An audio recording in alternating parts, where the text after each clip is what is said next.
Hello and welcome back to No Bullshit. Today we turn to talking about companies and big corporations trying to get in on this hyped story that's been going on for about a week now. We of course all know about these riots and terrible incidents going on across the country, starting in Minneapolis and spreading throughout. And in response to that, a lot of companies have tried to get in on it and try to show that they're virtuous and supportive of these rioters too.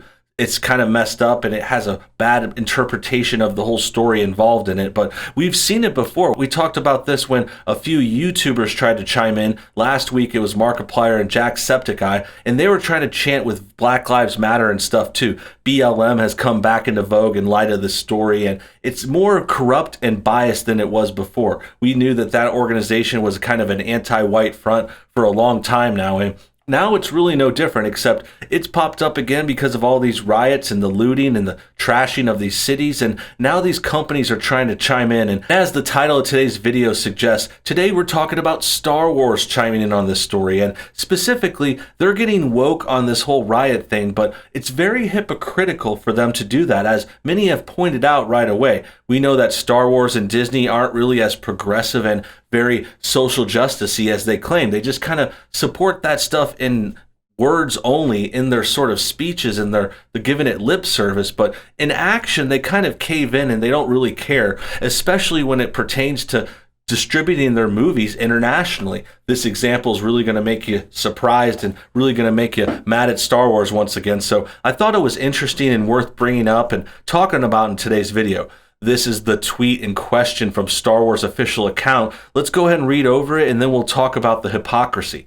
The tweet says, "We stand against racism. We stand for inclusion. We stand with our fellow Black employees, storytellers, creators, and the entire Black community. We must unite and speak out." Okay, not the worst thing to say on its own. It's kind of supporting Black people in the community. That doesn't really sound bad on its own. I mean, no one's really against Black people. This isn't really about that, though. That's the problem, is they're trying to make this kind of false kind of idea of what this whole issue is about. I know it's been race baited a lot, and that accidental incident that happened with that bad arrest that killed someone, that was a bad case, and no one's defending that. And I don't think it's really proven to be racism either. No one has any proof that racism was involved. I know they want to assume there was racism, and a lot of ways these liberals think they can get away with that. If there's a Black person getting victimized by anything, if they're getting even just arrested, even if they committed a crime, these people are going to call that racism. So at the core, the whole idea is just flawed, and it doesn't make any sense,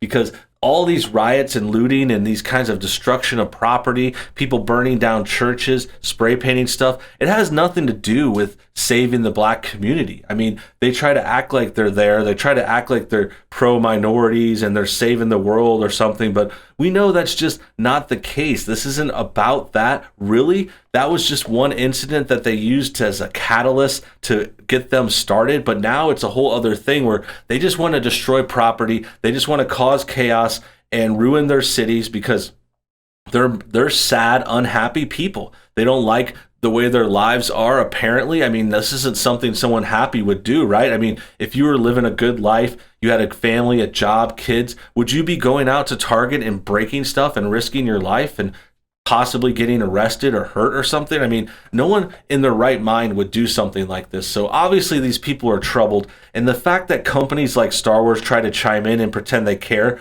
they don't. They're just trying to virtue signal and get in on this whole social justice left-wing thing. And we know Star Wars has been corrupted by SJWs and kind of feminism and all this girl power stuff for a while. So this just goes along with that and adds to the frustration. Really makes you upset if you're a Star Wars fan, especially after everything that's happened. Also makes you doubly upset if you're an American and you're watching all these riots and stuff go down and you're just like, damn, now we got Star Wars defending that, like kind of going along with it. Like, what I would expect, what I would think is this incident, a serious thing to say would be like, hey, if Star Wars said, let's be against racism, no one likes that, Black communities should be respected, but at the same time, let's not riot and destroy the cities. Like, you've gone too far. Like, if they told people to be more peaceful, but there's no note of that. They want to just unite and protect Black people. They're not really going against the rioting and the looting. They're standing against racism, but there's just like, this is just a made up racism. There's no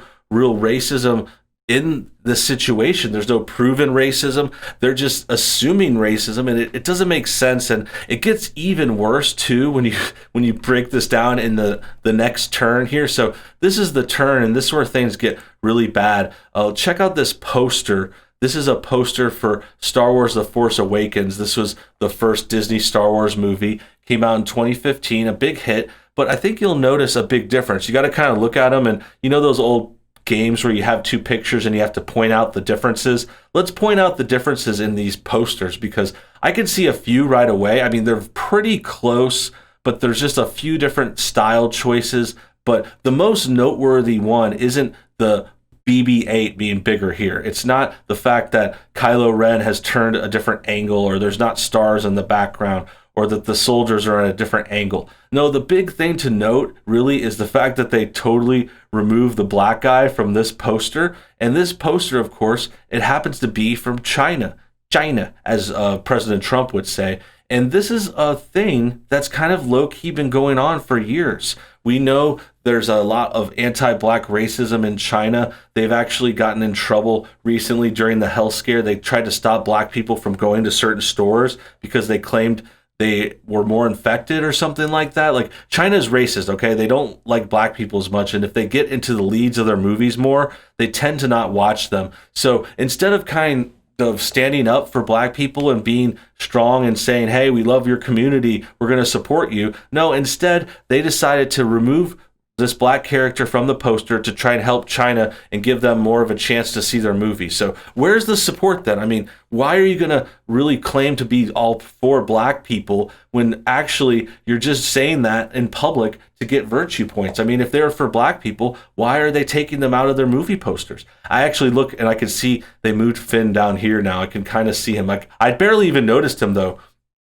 All I noticed was that he wasn't there.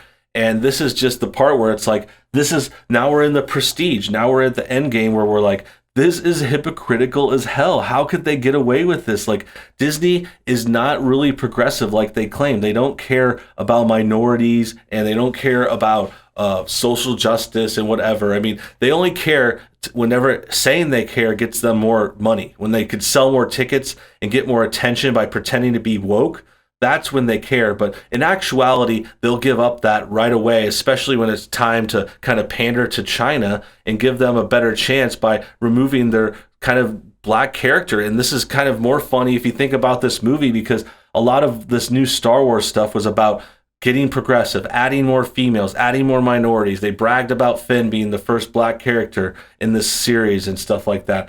I mean, it was just a whole thing, and the fact that they'll remove him and then now they want to pretend they care, that's where things get really messed up. And that's where it's like a real oof moment. And that's why people are talking about the pandering and how it's just really messed up. And well, that about wraps things up. There's not much more to say. Basically, Star Wars and Disney, who owns them, they don't really care about these issues. They don't care about social justice or black people, and they're just kind of virtue signaling to get attention, to chime in on something popular and maybe get them some more sales possibly for people who can't look into this, who don't realize what's really going on. Because obviously, if they care, they wouldn't be taking them off the posters and kind of kowtowing to this racist, fascist, authoritarian China. So it just goes to show the biasness that, and it's really annoying to see all these companies trying to pander and chime in on this whole situation in America. We have a lot of strife and a lot of bad things going on. We're only starting to kind of recover right now. So to see these companies chime in from their little ivory towers, these rich people tweeting about it, pretending they care, it's really hard to watch. It's really cringe. And obviously we need to call that out and get these sorts of this meme of like posting a black image with white text with the kind of like dramatic stuff like all these we stand against racism, we stand for inclusion, we stand. Listen, Star Wars isn't a we. Star Wars is a corporation who cares about money. They're under Disney, one of the biggest corporations ever. Yeah, sure, we like some of their movies, and I like a lot of Marvel movies, which is under Disney, and Disney can have its own good stuff. I'm not saying I hate everything they do. I really just wish they would stick to the movie making though. If they made better movies, we would like them more, especially Star Wars, which has really fallen off recently. A lot of Disney stuff too has gotten SJW. Marvel has started to take over. But yeah, the real problem comes from them being too political, speaking out like this, and just not focusing on the movie making. Just make good movies. Don't do this stuff. Don't talk about things you know nothing about, especially when you have easily provable hypocritical things in your past. I mean, come on. That about wraps things up. I hope you guys enjoyed today's video. Make sure you comment your thoughts on everything below. Tell me what you think about Star Wars, their message, these riots, and how these corporations keep trying to virtue signal on them. Also, hit that like button to help support this channel. And thanks for watching today's video. We'll see you all next time.